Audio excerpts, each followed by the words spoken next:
The third victim was a paranormal type, the sort of person who decided to make her own ghost hunting team after watching any of those shows out now. Anna said, as we walked into the office.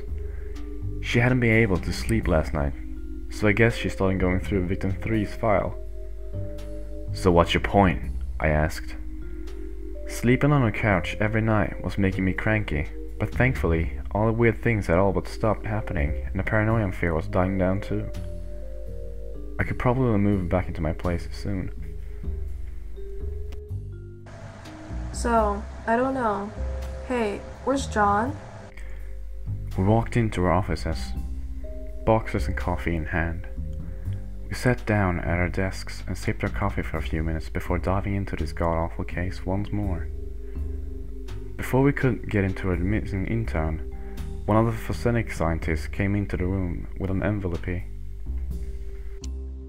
Here's a DNA sample back, guys. He said. We sent him the sample when we were working on the first case. The CSI team grabbed blood samples from the candles he blown out in the first murder. And? Get a match? I asked. Not even close. It's not even human. I did every test I could think of 1,000,000 times. It's just not human. Humans have 46 chromosomes, right? And this had 58. I have no idea what it could be. Anna and I looked at each other. Weird. She said. Thanks, Max. He put the envelope with the DNA test results on my desk and left. Anyways, I said, I don't know. I think someone said he called in sick or something. John did look a little under the weather yesterday. Anna nodded in agreement. Hopefully he gets back soon, she said. Anna and I went back to the pictures of the third crime scene. It was all the same. Blood, guts, unbelievable gore. I still wasn't used to it though. It was all more grotesque and inhumane than I thought even possible. I got to a picture of her head. There was a slim, white stick-looking item sticking out of her head. Her hair had dried blood all over it, and her eyes sat there open and unseeing. Well, one of them at least. Like that porcelain doll watching you as you sleep.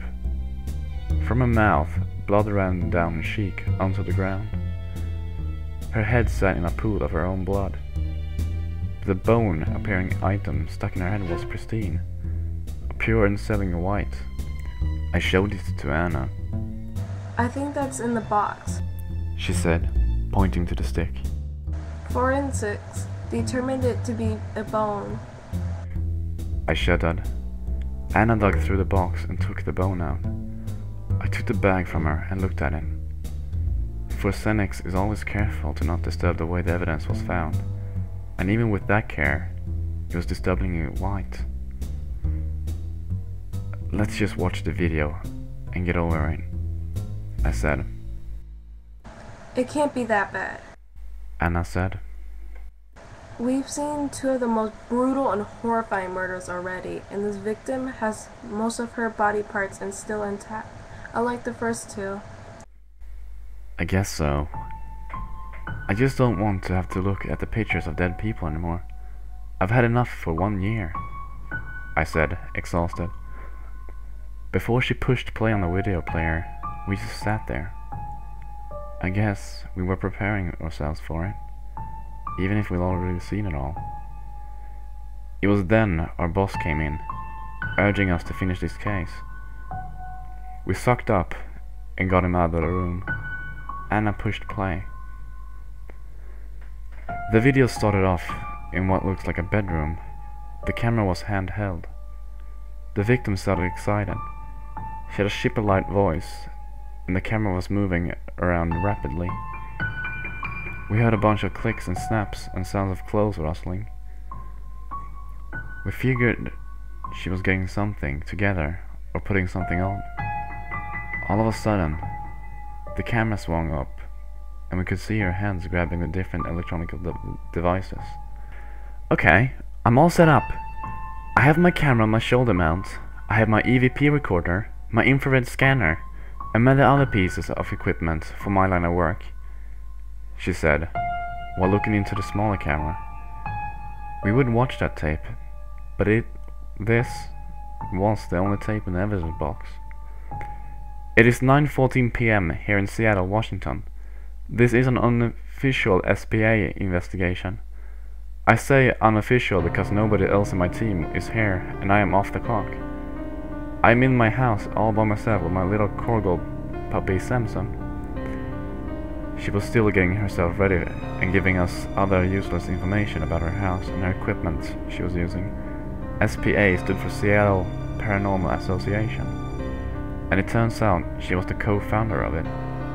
We decided to fast forward a little bit until we saw her go to the door of her bedroom and open it. Okay, all you ghost hunt fans out there, just a few minutes ago I was hearing strange thumps and what sounded like someone talking. I could hear the voice, but I just couldn't make out what the person or the thing was saying. I hope to capture something on my equipment and share it with you guys. She walked down the hall until she came to a living room. Right upon entering the living room, to her right was a reclining chair, and straight ahead was a couch. She stopped in her tracks. It just got really cold. Perhaps this is a good place to do an EVP recording. I'll just take a walk around of the rest of my house first, so I know where to go after this, unless this is the only cold room. She walked throughout her house. Only the living room seemed cold to her. She also mentioned that the living room was where the thumps sounded like they were coming from. I checked the rest of the house, and it all checked out fine, she said. Whoa, what's that? My window curtain just moved. She walked over to a window and used some weird devices towards it. Turns out it was some sort of MVF detector. It has something to do with shifts in the magnetic fields. A shift is supposed to mean there's a paranormal presence nearby. She moved the curtains. All three of the windows were open. Okay. I didn't leave any of these open earlier, she proclaimed. Weird. She shut them and turned off the lights to her patio. She started walking towards the hallway, but just as she reached the hall, there was a very loud crash coming from behind near the kitchen. She turned around and just stood there. She then pulled out a flashlight and shined it across the room. Damn it! That was the plate my mother gave me for Christmas. I'm now going to pull out my EVP recorder and see if we can get anything on tape. The little device started to beep loudly, like something was there. She pointed her camera in all different directions and started to breathe heavier. It just got colder, even colder than before. I'm going to do an EVP now. She takes out another device and sits down on the ground. Is anybody there? It was quiet for a couple of minutes. Are there any spirits here who want to make contact? She said louder. No. A voice replied. No? She replied. My arm itches. It just started getting all tingly with a slight burning feeling, she said, directing it towards the camera, most likely for her viewers. Did someone just touch my arm? I'm very pleased you can feel that. A booming, menacing voice said from somewhere in the room. The victim turned around as fast as she could. The room was dark, adding to the spooky effect for a ghost hunt archives, so we could just barely make out who was talking. But Anna and I both knew exactly who was there. The odd thing was, we were not listening to EVP recording while watching this video. We could hear Stitch talk through the video camera. At least now we know more about this thing. We now know he is very real, not a ghost or demon or anything else supernatural. Were you the entity that opened my windows and made the thumping sounds? She asked in a worried voice. That itch you feel. It's rather interesting you feel an itch, Stitch said. Why? That is the part of your body I was looking at. I wish to eat it. And all of a sudden, as loud as I ever heard someone yell in my life, Loud enough to knock the victim back on her heels, Stitch said, "And I intend to!" "Who are you?" the woman asked, her voice shaking. "I'm known as Buell in Netherlands, Carnifex in Latin, Kruevel in Finland, Bodil in Norway. I have many names. I've killed many people, at least 10 per country. You will be my third here. I'm your worst nightmare, man." As he was talking, the woman took something out of her pocket. It was later found to be the holy water. She opened the bottle slowly and tossed some of it in the direction of Stitch. Stitch laughed. The woman got up off the ground, turned the light on, and started backing up to the front door. We saw that the holy water had been melted some of Stitch's skin into the shape of a cross. It was burned into his skin, like he'd been freshly branded. It was red like you expect a burn to be, encrusting. Other than the melting flesh, it didn't seem to affect him. While the woman was backing away, we saw Stitch swinging his chain at her that wrapped around her arm and tore her into her skin. The crunching sound was disgusting as her arm was torn out of her socket and skin was torn off. The camera landed on the ground. We heard chains clanging and the woman screaming, and then we saw her. Her arm was gone. Blood was pouring everywhere, and we could see her shoulder blade sticking out of broken, bloody flesh. The woman screamed and screamed, while Stitch laughed and laughed, getting slowly louder like he always did. While she was lying on the ground, Stitch towered over her.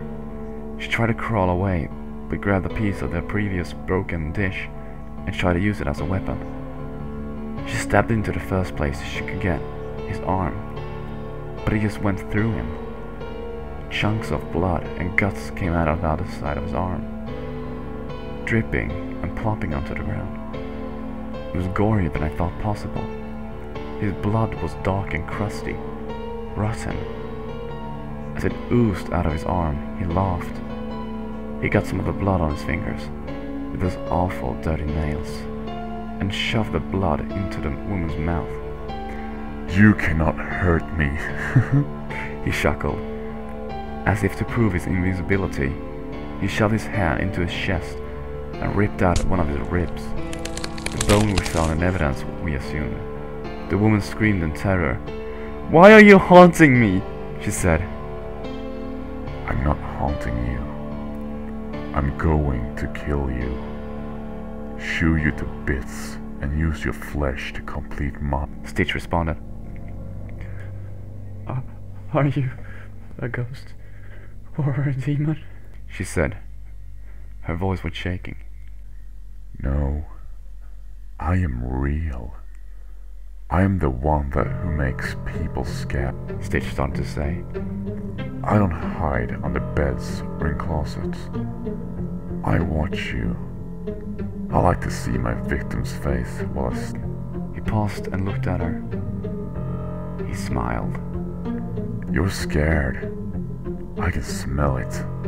I can taste it so clearly." He stroked the spot her arm used to be and licked the blood of his fingers. She tried to escape again, but Stitch shoved his fingers into her eyes and held her head like a bowling ball. She kept screaming. Stitch laughed louder, then she screamed. He took his fingers out of her eye sockets and took his torn out rib and stabbed it into her skull. Her head fell to the ground. Adding insult to injury, Stitch shoved his hand into her chest now and ripped her heart out and ate it.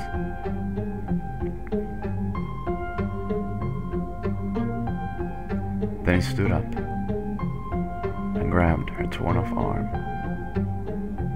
He sticks her fingers into his mouth and bites them off. The sound of bones crushing rang through our ears. I could hear Anna shuddering next to me. But Stitch wasn't done. He took the fingers out of his mouth and and stuck them into the woman's mouth. He left, leaving the woman on the floor.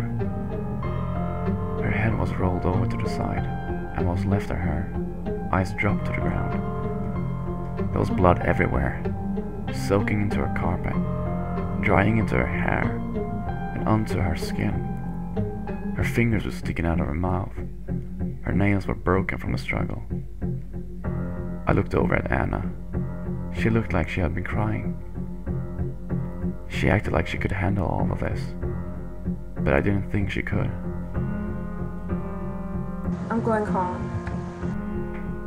she said. She stood up and left the room quickly. I couldn't blame her. If I could escape this case,